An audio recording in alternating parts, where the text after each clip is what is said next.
যে সকল কাজে রোজা ভেঙে যায়, খাওয়া, পান করা। তৃতীয় নাম্বারটা হচ্ছে স্ত্রীর সাথে মিলন। ইচ্ছে করে যদি কোনো ব্যক্তি বমি করে তাহলে তার রোজাটা ভেঙে যাবে। ইচ্ছে করে যদি কোনো ব্যক্তি, যেটা যুবকদের ভিতর আছে মাস্টারবেশন যেটাকে বলা হয় ইংরেজিতে, আর বাংলাতে হচ্ছে হস্তমৈথুন, যদি কোনো যুবক হস্তমৈথুনের কাজে লিপ্ত হয় এটা বড় ধরনের গুনাহ।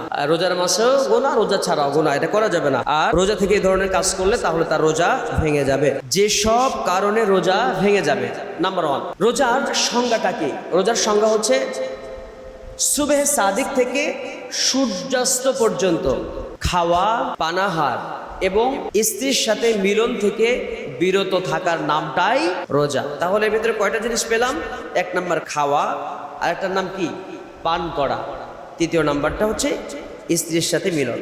তো এখান থেকে আমরা বুঝতে পারলাম যে কোনো ব্যক্তি যদি ইচ্ছে করে কিছু খেয়ে ফেলে তাহলে তার রোজাটা ভেঙে যাবে। আর শুধু ভাঙবেই না, এজন্য তার শাস্তি হবে।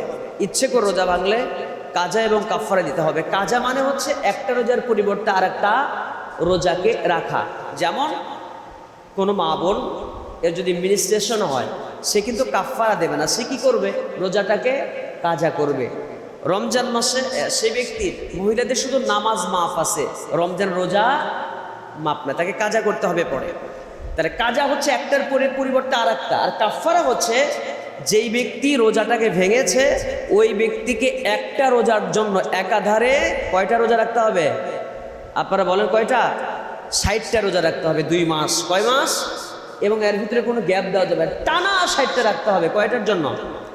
একটা রোজা ভেঙে ফেললে কাজা করতে হবে। কাজা এবং কাফারা উভয়টাই, এই জন্য এটা করা যাবে না। ইচ্ছে করে কোনো ব্যক্তি যদি পানি পান করে তাহলে তার রোজা ভেঙে যাবে। ইচ্ছে করে যদি কোনো ব্যক্তি স্ত্রীর সাথে মিলনে লিপ্ত হয় তাহলে রোজা ভেঙে যাবে। এবং কাজা কাফারা উভয়টাই তাকে করতে হবে। এরকম একটা সুন্দর হাদিস আছে। আমরা ছোট্টবেলায় যখন ক্লাস হাদিস আমাদের হাদিস পড়াতেন, হুজুর সাহেবের সেই জীবন থেকে সেই কথাগুলো আমরা শুনতাম, হুজুররা শোনাতেন, তো অনেক ভালো লাগতো। সেই সময়ের একটা হাদিস আজকে বই দেখতে গিয়ে মনে হয়ে গেল।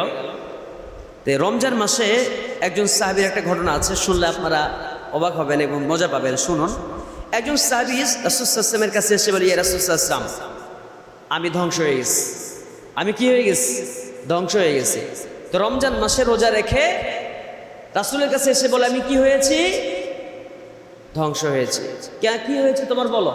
ইয়া রাসূলুল্লাহ, আমি রমজান মাসে রোজা রেখে স্ত্রীর সাথে আমি সহবাস করেছি, আমি ধ্বংস হয়ে গেছি। এখন আপনি আমাকে পবিত্র করুন, আমি কি করলে আল্লাহ তাআলা আমাকে মাফ করবেন? আমি তো ক্ষতিগ্রস্ত হয়ে গেছি। তো আল্লাহ নবী বলছেন, তাহলে একটা কাজ করো, তুমি রোজা রেখে যেহেতু এই কাজ করেই ফেলেছ, তাহলে এটার জন্য কাফারা দিতে হবে। কাফারা কি? একটা দাসকে আজাদ করে দাও। তো বলছে, হুজুর আমি তো দাস আজাদ করার মতো সক্ষমতা আমার নাই। তাহলে একটা কাজ করো, তুমি 60 জন মিসকিনকে খাবার খাওয়াও। বলে, এটাও আমি পারবো না, আমি গরিব মানুষ। তাহলে আরেকটা কাজ করো, সেটা হচ্ছে তোমাকে একটা কাজ করতে হবে, একাধারে 2 মাস 60টা রোজা রাখতে হবে, তোমাকে কন্টিনিউ রাখতে হবে। বলে, হুজুর আমি এটাও পারবো না। তাহলে লোকটা বলছে, কয়টা পারবে না? আমি একটা দাস মুক্ত করতে পারবো না, 60 জন মিসকিনকে খাওয়াবো সেটাও সম্ভব না, একাধারে যে 2 মাস রোজা রাখবো সেটাও আমার পক্ষে সম্ভব নয়।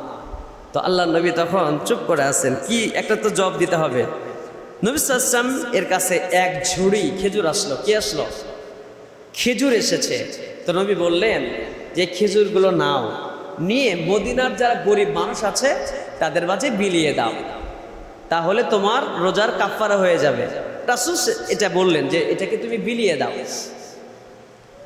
এখন সাহাবী বলছে, ইয়া রাসূলুল্লাহ, তাহলে আমি কি আমার চাইতে যারা গরিব তাদের কাছে বিলিয়ে দেব? বলছে, হ্যাঁ, তোমার চাইতে যারা গরিব তাদের কাছে বিলিয়ে দাও।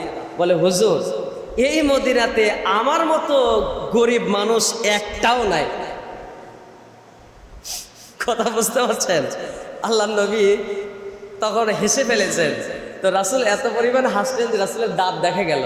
রাসূল বলছেন যে তাহলে আর কি করার, এই এক ঝুড়ি খেজুর তুমি বাসায় নিয়ে যে তুমি এবং তোমার পরিবার নিয়ে খাও। কথা বোঝেন না? যে তোমার চাইতে গরিব মানুষ যেহেতু নাই, তার আর কারে দিবা, তুমি নিজেই খাও। তো এই হলো অবস্থা। তো এটা শুনে আসলে রাসূল সাল্লাল্লাহু আলাইহি ওয়াসাল্লাম হেসে ফেলে দিয়েছেন এক সাহাবীর কাণ্ড দেখে।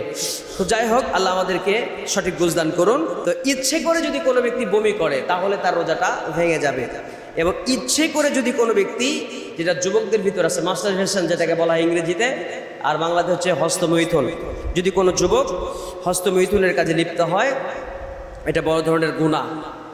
রোজার মাসেও গুনাহ, রোজা ছাড়াও গুনাহ, এটা করা যাবে না। আর রোজা থেকে এই ধরনের কাজ করলে তাহলে তার রোজা ভেঙে যাবে।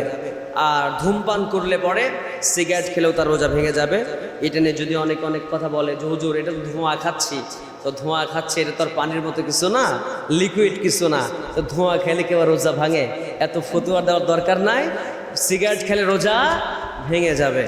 আচ্ছা, এরপরে নাকের ড্রপ নাকে দিলে ওটা নাকের সাথে অটোমেটিক্যালি কার পরিপাক তন্ত্রের সাথে লাইন থাকে একটা, অতএব নাকে দিলে সেটা কোথায় চলে যায়? দেখবেন নাকে কিছু ড্রপ দিলে গলার ভিতরে তেতো লাগে না, তাহলে গলায় চলে আসে এবং ওটা গলা দিয়ে বেয়ে পরিপাক তন্ত্রে চলে যায়। এজন্য নাকের কোনো ড্রপ রমজান মাসে ইউজ করা যাবে না। তো আমরা মোটামুটি রমজান মাসে কি করলে রোজা ভাঙবে, কোন কাজ করলে রোজা ভাঙবে না, এই বিষয় সম্পর্কে আমরা জানলাম।